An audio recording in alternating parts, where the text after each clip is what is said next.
All right, now we're going to make the nav. So we've got the icons set up for the nav.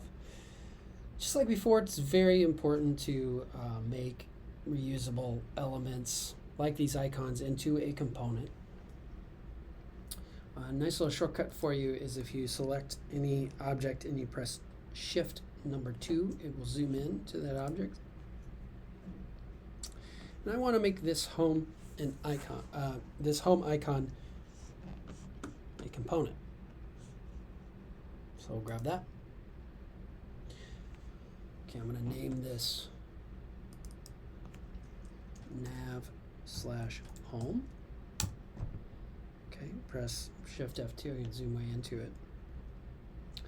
Okay, now I'm going to describe one of the kind of picadillos of Figma, which is often if you want to make this box bigger, you'll grab it like Illustrator or something and you'll see that it's stretching those objects, which is kind of a ridiculous default setting. I'm sure it is handy, and it's the reason why a lot of students get really frustrated with it. The antidote to that, there's a couple antidotes. One is this icon default. Almost anything you bring in, the default is set in terms of position and to scale.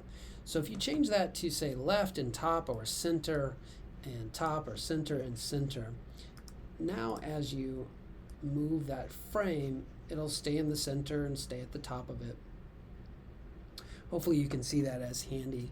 Another way to do that is just to press the Command key, and that will allow you to scale this.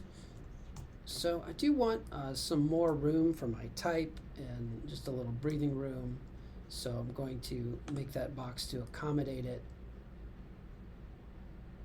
And you may have noticed that that's scaling from the center because I set that to center, which is great. I'm going to grab my text tool, click in there, type home.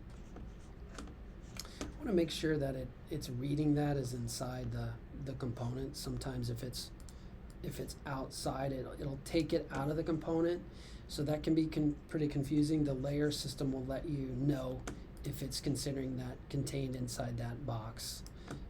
So that's crazy big. So I'm going to change the font to Open Sans, semi-bold, and change the type size to 10 point.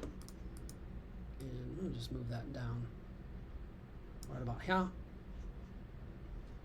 Okay, and I'm going to make sure once again that this text is inside this home. Okay, great. That's set up. Now we're going to set up